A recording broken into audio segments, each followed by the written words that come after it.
3 దశాబ్దాల ఎంఆర్పిఎస్ ఉద్యమాన్ని విజయ తీరాలకు చేర్చి ఢిల్లీ నగరం నుండి ఆగస్టు 13వ తేదీన హైదరాబాద్లో అడుగుపెట్టబోతున్నటువంటి గౌరవనీయులు మందకృష్ణ మాదయ్య గారు రాక సందర్భంగా ఎంఆర్పిఎస్ జాతీయ కమిటీ ఆధ్వర్యంలో హైదరాబాద్లో భారీ ప్రదర్శనను నిర్వహించబోతున్నాం. ఈ ప్రదర్శన యొక్క ప్రధాన ఉద్దేశం ఎస్సీ రిజర్వేషన్ల వర్గీకరణను రాష్ట్ర ప్రభుత్వాలు ఏమాత్రం ఆలస్యం చేయకుండా తక్షణంగా అమల్లోకి తీసుకురావడం. రెండవది, కొంతమంది దోపిడీ స్వార్థపరులు ఎస్సీ వర్గీకరణకు వ్యతిరేకంగా చేయబోతున్న కుట్రలను కుతంత్రాలను ఎదుర్కోవడానికి మాదిగ జాతి ఎంతటికైనా సిద్ధంగా ఉందని తెలియజెప్పడం కోసం ఈ భారీ ర్యాలీ నిర్వహించబోతున్నాం. కాబట్టి ఎస్సీ వర్గీకరణ అమలు చేయించడం కోసం, ఎస్సీ వర్గీకరణ వ్యతిరేక కుట్రలు తిప్పికొట్టడం కోసం,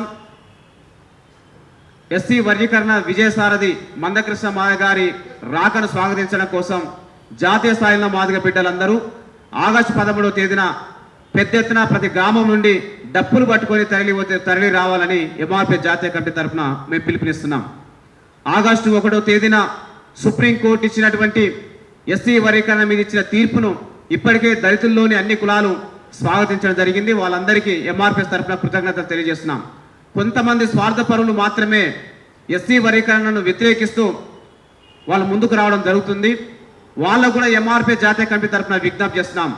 ఎస్సీ రిజర్వేషన్ల వర్గీకరణ వ్యతిరేకించడం అంటే సామాజిక న్యాయాన్ని వ్యతిరేకించడం, రాజ్యాంగ స్ఫూర్తిని వ్యతిరేకించడం, అంబేద్కర్ వాదాన్ని వ్యతిరేకించడం. కాబట్టి ఎస్సీ వర్గీకరణ వ్యతిరేకులు రాజ్యాంగ స్ఫూర్తికి, సామాజిక న్యాయ స్ఫూర్తికి, అంబేద్కర్ స్ఫూర్తికి విరుద్ధంగా ప్రవర్తించవద్దని ఎంఆర్పిఎస్ జాతీయ కమిటీ తరఫున మేము ప్రధానంగా విజ్ఞప్తి చేయడం జరుగుతుంది. ఏది ఏమైనప్పటికీ కూడా మొన్న ఎస్సీ రిజర్వేషన్ల వర్గీకరణ తీర్పు వచ్చిన వెంటనే తెలంగాణ రాష్ట్రంలో ఎస్సీ వర్గీకరణను తక్షణమే అమల్లో చేస్తామని ముఖ్యమంత్రి రేవంత్ రెడ్డి గారు వాగ్దానం చేయడం జరిగింది. ఆ వాగ్దానం అనుసరించి ఇప్పటికే నోటిఫికేషన్లు ఇచ్చినటువంటి గ్రూప్ 1 నోటిఫికేషన్కు, గ్రూప్ 2 నోటిఫికేషన్కు, డిఎస్సి నోటిఫికేషన్కు వర్గీకరణ సూత్రాన్ని వర్తింపజేయాలని చెప్పేసి మేము రేవంత్ రెడ్డి గారి ప్రభుత్వాన్ని కోరుతున్నాం. వర్గీకరణ తక్షణమే అమల్లోకి వచ్చే విధంగా విదేశాల నుండి వచ్చిన ముఖ్యమంత్రి వచ్చిన వెంటనే ఒక స్పష్టమైన నిర్ణయం తీసుకోవాలని రేవంత్ రెడ్డి గారి ప్రభుత్వాన్ని మేము విజ్ఞప్తి చేస్తున్నాం. గత 2004 నుండి 2024 వరకు గత 20 సంవత్సరాలుగా జరిగినటువంటి ఉద్యోగాల భర్తీ నియామకాల్లో మాదిగ నిరుద్యోగులకు, మాదిగ విద్యార్థులకు తీవ్ర అన్యాయం జరిగింది.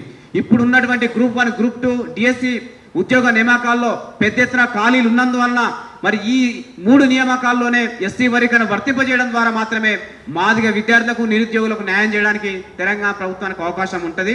కాబట్టి మాకు అన్యాయం జరగకుండా చూడడం కోసం రేవంత్ రెడ్డి గారి ప్రభుత్వం తక్షణమే ఎస్సీ వర్గీకరణ అమల్లో తీసుకురావాలని ఈ సందర్భంగా మేము విజ్ఞప్తి చేస్తున్నాం. అదేవిధంగా కొంతమంది వర్గీకరణ వ్యతిరేకించే మేధావులు కోడిగుడ్డు మీద ఈకను పీకినట్లుగా క్రిమిలేయర్ అనే పేరుతోని వర్గీకరణ చట్టం మీద కుట్రలు కుతంత్రాలు చేయడం జరుగుతుంది. అది మంచి పద్ధతి కాదని వర్గీకరణ వ్యతిరేక మేధావులకు మేము స్పష్టంగా తెలియజేస్తున్నాం. సుప్రీంకోర్టు ఇచ్చినటువంటి ఎస్సీ వర్గీకరణ తీర్పులో క్రిమిలేయర్ నిబంధన తప్పనిసరిగా ఏమాత్రం చెప్పలేదు. క్రిమిలేయర్ పాటిస్తేనే వర్గీకరణ అమలు చేయాలని ఎక్కడ నిర్దిష్టంగా సూచించలేదు. కానీ క్రిమిలేయర్ అనే అంశం మీద తుపాకీ పెట్టి వర్గీకరణ అనే ప్రాణవాయువును కాల్చివేయడం కోసం కొంతమంది వర్గీకరణ వ్యతిరేకులు ప్రయత్నాలు చేస్తున్నారు. మీ దుస్సాహసం ఫలించదు. దయచేసి మీరు వర్గీకరణ ప్రాణవాయువు మీద దెబ్బ కొట్టడం కోసం మీరు ప్రయత్నం చేయడం మానుకోవాలని ఈ సందర్భంగా వర్గీకరణ వ్యతిరేకవాదులకు మేము స్పష్టంగా పిలుపునిస్తున్నాం. ఎస్సీ రిజర్వేషన్ల వర్గీకరణ సామాజిక న్యాయానికి అనుగుణంగా ఉన్నటువంటి అంశం. దీన్ని అన్ని కులాలు స్వాగతించాలి.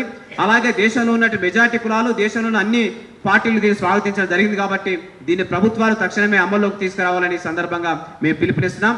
ఈ నేపథ్యంలో 30 సంవత్సరాలు ఈ పోరాటం విజయ తీరాలు చేరిన సందర్భంగా 2 తెలుగు రాష్ట్రాల్లో ఉన్నటువంటి 1 కోటి మంది మాదిగ ప్రజల ఆకాంక్ష నెరవేరిన సందర్భంగా ఈ పోరాటాన్ని 3 దశాబ్దాలు తన భుజాలకు ఎత్తుకొని విజయ తీరాలకు నడిపించినటువంటి మందకృష్ణ మాదయ్య గారు ఆగస్టు 13న హైదరాబాద్ నగరంలో అడుగుపెట్టబోతున్న సందర్భంగా భారీ ఎత్తున స్వాగతం పలకడం కోసం అశేషంగా మాదిగ ప్రజలందరూ పెద్ద ఎత్తున తరలి రావాలని మేము పిలుపునిస్తున్నాం. Thank you.